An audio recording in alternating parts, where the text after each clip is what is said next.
I'm Wall Street Yardie, and I want to chat today about put option, the often misunderstood sibling of the call option. Hopefully, by the end of this chat, you will have a clear understanding of why the put option even exists, who uses it, and the various reasons for buying and or selling a put option. I was having a chat with a brethren of mine about selling puts and the mechanics of what happens when the put goes in the money and you are assigned shares. This is the point where he asked me, why would anyone buy a stock for more than what it's selling for on the open market? And honestly, when you think about it, buying a stock for more than what the market price is does sound crazy. But that is exactly what can happen when you sell a put and the price drops to where the put is now in the money. And if that sounds backwards, stick with me, because once you understand this trade, it will make complete sense. But real quick before we jump in, once you're done watching, drop a ticker in the comments with the one stock that you'd be happy to own at a lower price today. All right, before we get into the question on the table, let's take a quick foundational look at what options are. More specifically, put options. Stock options are a derivative trading tool that is tied to an underlying stock. An option is not the stock. It does not directly trade in shares. An option is a contract. That contract is between two traders, a buyer that you see on the left and a seller that you see on the right. The buyer pays money. That money is called a premium to get certain rights. The seller collects that premium and takes on certain obligations. And that's really what we're going to be talking about today. Rights versus obligations. That is the entire game with options. Understanding the position and the side of the trade that you're on is key to knowing what position you're in. The key point here is the option is not traded as shares. It is traded as a contract. When you trade the option, you are trading the contract, and the contract is the key to answering the question of why someone would pay more for a stock than what they would pay on the open market. Before we go further, let's talk about the three things that every stock option contract has. One, it controls 100 shares of the underlying stock. That is standard. That is the way it is always, 100 shares. Two, it has a strike price.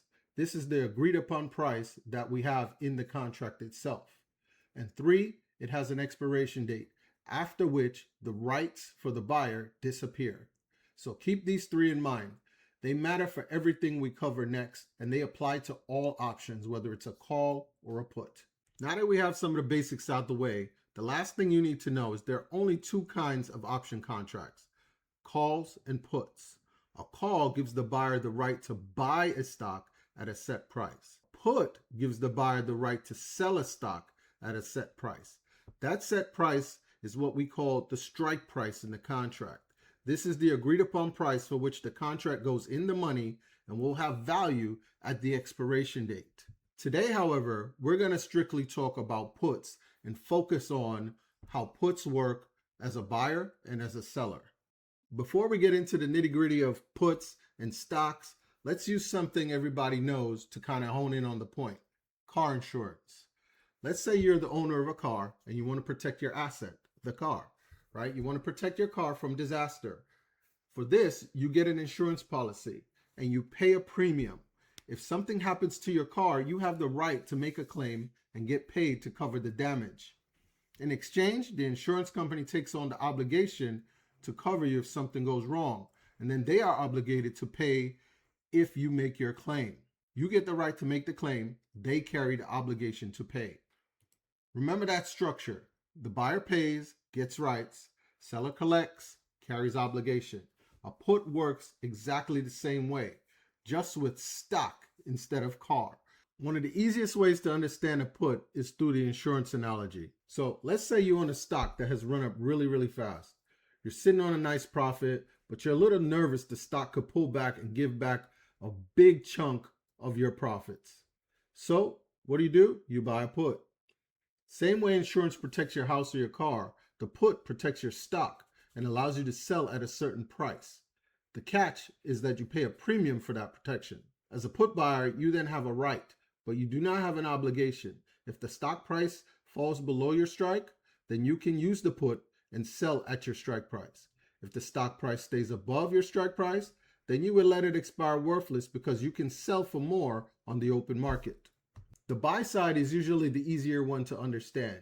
You made a strong gain, you want to protect it against the pullback. The put acts like your insurance. You're paying for peace of mind when you pay your premium. You hope you never need it, but if the stock drops, you can use the put to sell at strike price that you've agreed upon, regardless of where the market is that day. This is the key. The put sets your floor, your bottom, to get out of the stock at any point. Let's make the insurance idea more complete with a real example. Say you bought a stock at $75. It ran all the way up to $125. You're now sitting on a really nice profit, $50 per share. But now you're a little nervous. And sure enough, the stock drops to $115 a share. At this point, you decide to buy a put with a $100 strike price. You pay a small premium for that insurance. Maybe you pay $1 to $1.50 per share. And then sure enough, what happens? The stock continues to drop. And by expiration date of your option, the stock is now pulled all the way back to $90 a share. Without the put, you would only be able to sell the stock for $90 a share, or whatever the market is trading for at expiration.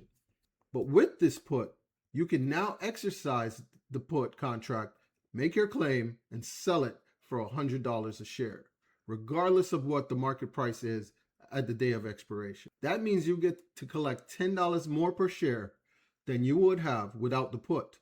Now, given the stock is at 90, but you could sell it for 100, this means that you just profited an extra $1,000 when you exercise and sell those shares. Remember, each option contract controls 100 shares times the $10 extra we just saved by having this put. That equals $1,000 more in your pocket. This is what the put insurance does. It sets the floor to decide what is the lowest price you are willing to sell your shares for, and then you are now locked in and insured to sell for no less than, in this case, $100 per share at expiration date. Remember at the beginning, we told you there are two sides to this transaction. So let's look at this from the other side and understand from the seller's perspective. The seller of the put collected the premium up front, but in exchange, they now have the obligation to buy your stock at the strike price. If you exercise your rights, they then are obligated to then execute against the contract. There are several reasons why someone would sell a put. First, they want pure cash flow. Some people just sell puts repeatedly just to collect a premium. It's an income strategy for them. Second, they want a better return on cash that might just be sitting in their account not doing anything. So if that's the case, they have money sitting there in their account that's earning nothing at this point with the insurance rates where they are. They turn around, they sell a put on a stock that they already love, and they earn a better return while they wait.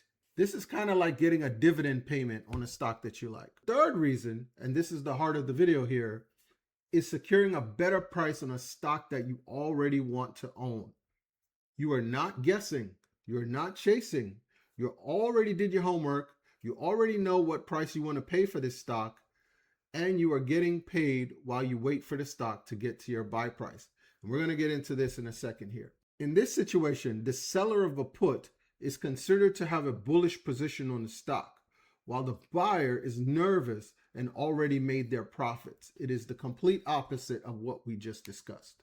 All right, let's talk about reason number 3 a little bit more. And the way we're going to do that is we're going to talk about a strategy called the cash secured put. Cash secured put is a strategy that investors will use to set their buy price on a stock they already love. If you're familiar with buying a stock using a limit buy order, then the cash secured put is pretty much the same thing to you. With a limit buy order, the order executes when the stock drops below a set price. You set your floor at what you want to buy. With the cash secured put, the contract also has a value once the price drops below the strike price.